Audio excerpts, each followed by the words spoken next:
पीले दांत वाली बहू। रंजना कभी ब्रश नहीं करती थी। उसे कितनी बार उसके माँ बाप ने डांटा, लेकिन उसका कोई असर उस पर होता ही नहीं था, जिस कारण से उसके दांत पीले पीले हो जाते हैं। शादी के बाद। अरे बहू, वैसे तो तुझ में कोई कमी नहीं है, पर तेरे दांत इतने पीले कैसे हैं बेटा? कैसे मतलब? कोई सर्जरी थोड़ी ना कराई है। वो तो क्या नाम, मैं ब्रश नहीं करती थी तो पीले हो गए। अब क्या करूं? आप कहें तो लाल करवा लूं या फिर काले? यार ये क्या है, क्यों माँ से लड़ रही हो? लड़ रही हूँ? अरे मैं लड़ रही हूँ या ये बोल रही है कि दांत पीले पीले? अरे तपस्या थोड़ी ना की है इन्हें पीले करने के लिए। बकायदा ब्रश नहीं किया है 20 साल तक, तब जाकर। छी, कैसी बात कर रही हो? ये उस वक्त तो पीले नहीं थे जब हम लोग तुम्हें देखने आए थे। अरे तब साफ करवा लिया होगा डेंटिस्ट के पास जाकर। अब देखो कैसे पीले पीले लग रहे हैं। रंजना सास की तरफ गुस्से से देखती है। फिर शुरू हो गई पीले पीले पीले। अरे पीले तो तब भी थे जब मेरे हाथ का रसगुल्ला उड़ा उड़ा कर खा रही थी और बोल रही थी, लड़की नहीं गुणों का खजाना दे रहे भाई साहब। अब वो लोग करते भी तो क्या करते, पीले दांत वाली बहू पल्ले पड़ी थी तो झेलना तो था ही। एक दिन कीर्तन में रंजना गाना गा रही थी। अरे कमला बहन, माँ का द्वार आया तो सब शुद्ध कराते हैं, फिर अपनी बहू को ब्रश भी नहीं कराती तुम। दूर से पीले पीले दांत भक्ति में बाधा उत्पन्न कर रहे हैं। अरे कोई 2 साल के बच्ची थोड़ी ना लेकर आई हूँ मैं बहू बनाकर। अच्छी खासी लड़की है, अरे कैसे करवाऊं ब्रश? ये तो उसे खुद करना चाहिए ना। अब माँ बाप तो इसके जैसे तैसे निपटा दिए, ये नहीं सोचा कि सास कैसे संभालेगी। सास बहू को लेकर घर आ जाती है, लेकिन सोच लेती है कि अब इसे लेकर कहीं नहीं जाएगी। अगले रोज बहू कहती है, अरे क्या हो गया, मंदिर नहीं जाना क्या? कीर्तन का वक्त हो रहा है। मेरी मधुर वाणी से कान्हा जी जागते हैं और सोते हैं। आप तो जानती है ना उनकी भक्ति में कितना मन लगता है मेरा।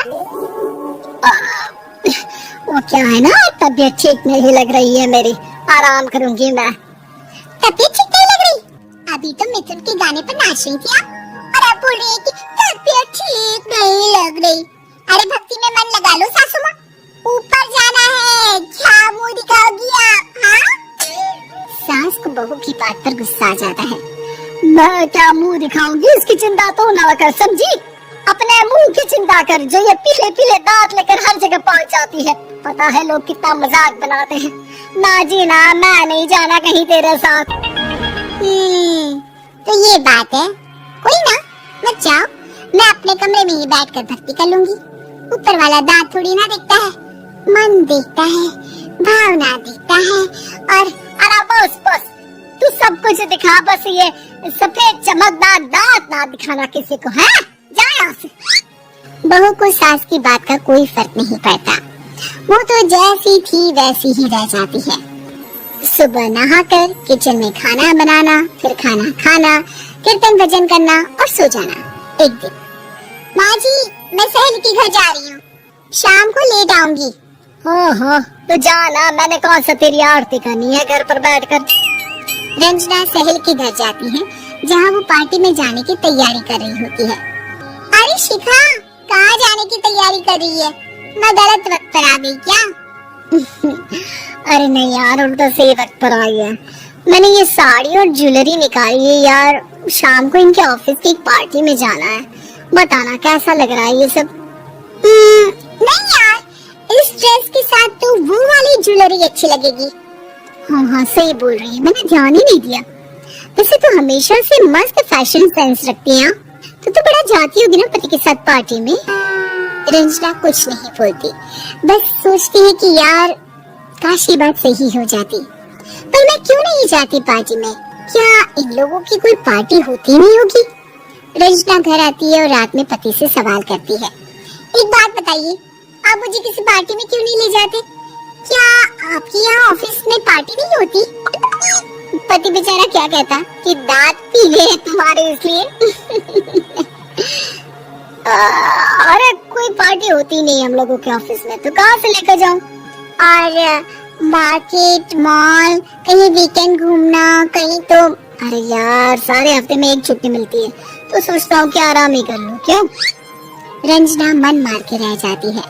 पहले कभी सास के साथ मंदिर जाया करती थी, लेकिन वो भी सास ने ले जाना बंद कर दिया। घर बैठी बैठी रंजना बोर हो जाती है।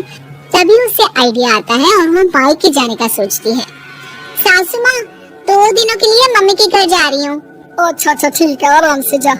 और हाँ, माँ से कुछ अच्छी आदत सीख कर आना कि कैसे शरीर के हर भाग की तरह दांतों की सफाई भी जरूरी होती है, समझी? शुरू हो गई ना आप? वो लोग आपकी तरह नहीं है कि छोटी छोटी बात का बतंगड़ बना दे। उन लोगों के लिए मैं मायने रखती हूँ, ना कि मेरे पीले पीले दांत। रंजना माँ को बिना बताए उन लोगों को सरप्राइज देती है, लेकिन जैसे ही वो दरवाजे पर पहुँचती है, अंदर देखती है कि घर वाले कहीं जा रहे होते हैं।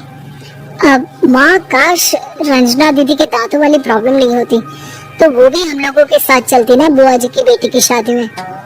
हाँ बेटा, लेकिन अब उसे कौन समझाए कि उसको उसके पीले दांत नहीं दिखते, लेकिन उसके आसपास के लोगों को कितना एम्बैरेसिंग फील कराते हैं। मुझे तो कितनी बार उसके स्कूल की टीचर ने शिकायत की कि उसके साथ कोई लड़की बैठना भी नहीं चाहती, और ना ही कॉलेज में कोई उससे बात करना चाहता था। लेकिन पता नहीं क्यों उसे ये बात समझ में नहीं आती।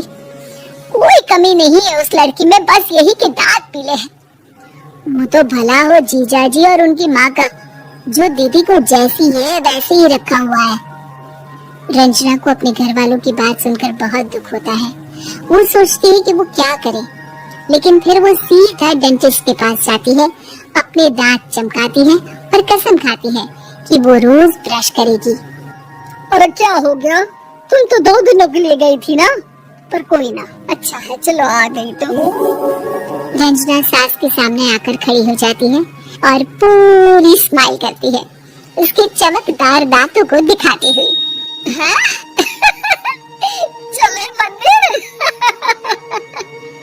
माँ, मुझे माफ कर दीजिए, मैंने आप लोगों को बहुत एम्बैरेसिंग फील करवाया। मैं आज से रोज ब्रश करूंगी।